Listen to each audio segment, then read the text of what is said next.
Welcome back to Documentary Reel, your home for the most captivating stories from history.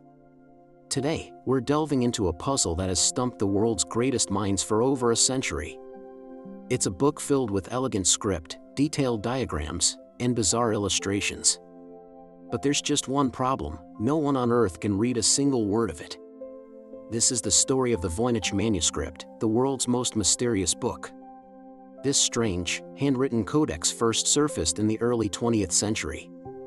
In 1912, a Polish antique book dealer named Wilfred Voynich was exploring a collection at a Jesuit college near Rome.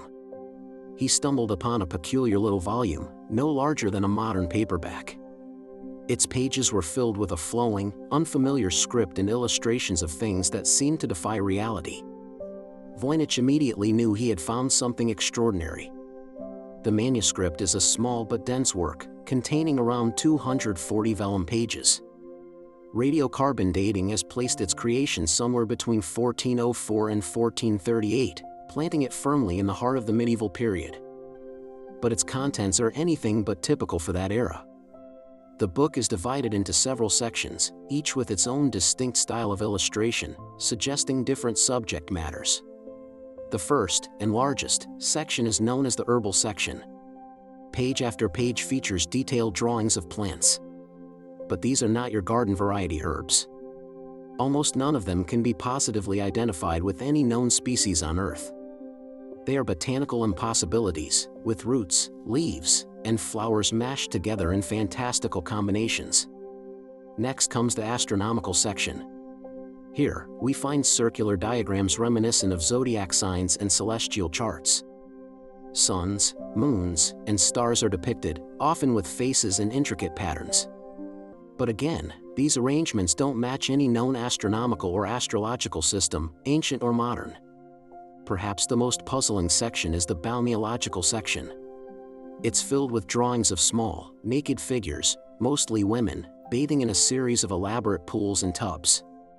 These pools are connected by a complex network of pipes and conduits, creating a surreal, almost mechanical-looking aquatic system. The purpose of these illustrations is completely unknown. There are also sections that appear to be cosmological, with abstract circular drawings that defy easy interpretation. And finally, a pharmaceutical section, showing parts of plants alongside what look like apothecary jars.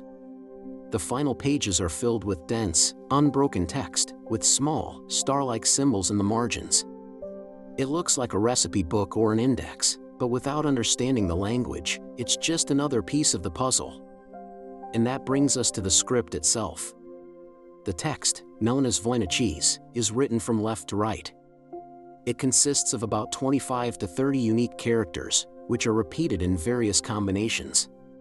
The script flows elegantly, as if written by someone who was completely fluent in this language. Statistical analysis has shown that it follows certain linguistic rules. Word frequencies and patterns are consistent with those found in real languages. This suggests that the text isn't just random gibberish. It has structure. It has rules. It seems to be a genuine language, but one that no one has ever seen before. So, what is the Voynich manuscript? The theories are as strange and varied as the book's contents. The first and most obvious theory is that it's a code or a cipher. Throughout history, ciphers have been used to protect sensitive information, from military secrets to forbidden knowledge. Could the Voynich manuscript be a secret work of alchemy, botany, or medicine, encrypted to keep it from falling into the wrong hands? This idea attracted some of the greatest codebreakers of the 20th century. During World War II, top cryptographers from the US military, fresh from breaking complex enemy codes, turned their attention to the manuscript. They applied every technique they knew. But the Voynich manuscript resisted all their efforts. The text just didn't behave like any standard cipher they had ever encountered. The patterns were too natural, too language-like. Another popular theory is that the manuscript is a hoax. Perhaps it was created by a clever forger in the 15th century, or even by Wilfred Voynich himself, to be sold to a wealthy and gullible collector.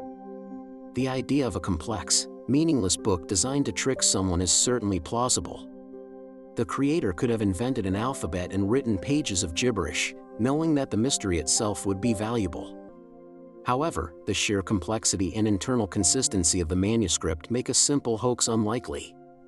Creating over 200 pages of text that so closely mimics the statistical properties of a real language would have been an incredibly difficult and time-consuming task.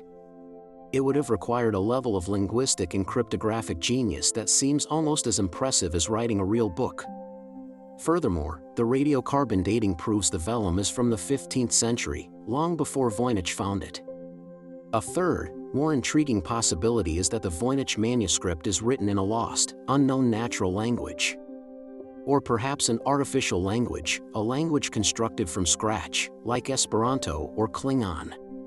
Maybe a medieval scholar or an obscure community invented this entire system of writing for their own private use. This would explain why the text has language-like patterns but remains indecipherable. If it's a real language that has simply been lost to time, then cracking it without a Rosetta Stone, a parallel text in a known language, is nearly impossible. We would have nothing to compare it to. In recent years, researchers have tried to use artificial intelligence and machine learning to tackle the problem. AI algorithms can analyze vast amounts of data and recognize patterns that are invisible to the human eye. Some AI studies have suggested that the underlying language of the manuscript might be a form of ancient Hebrew. Others have pointed to Proto-Romance languages or various Asian dialects. One study even claimed to have translated a few words, like coriander, hellebore, and juniper, by linking the text to the plant illustrations. But these results have been heavily disputed by other experts in the field. Every few years, a new solution to the Voynich manuscript is announced, often to great fanfare. But so far, none have stood up to scrutiny. The book's illustrations offer little help. The unidentifiable plants, strange astronomical charts, and bizarre bathing scenes only add more layers to the mystery. Are the drawings of fantastical plants a guide to an imaginary world? Are the bathing scenes a metaphor for spiritual purification or a lost health manual? Or are they simply the whimsical doodles of a creative mind? The book's history before Voynich found it is also shrouded in mystery. A letter found with the manuscript suggests it was once owned by the Holy Roman Emperor Rudolph II in the 16th century, a known collector of curiosities and arcane objects. From there, it seems to have passed through the hands of alchemists and scholars before disappearing for centuries, eventually ending up in that Jesuit college library. Today, the Voynich manuscript rests in the Voynich Rare Book and Manuscript Library at Yale University.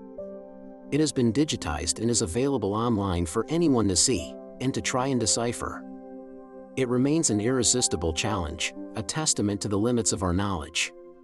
Is it a complex hoax, a secret cipher, a forgotten language, or something else entirely? The Voynich manuscript is more than just an unreadable book.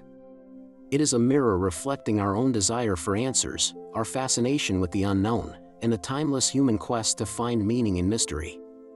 Until the day its code is finally broken, it will continue to guard its secrets, a silent, beautiful enigma from a world we may never understand. Thank you for joining us on this journey into the unknown. If you found this story fascinating, don't forget to like, subscribe, and hit the notification bell for more deep dives from Documentary Reel. We'll see you in the next one.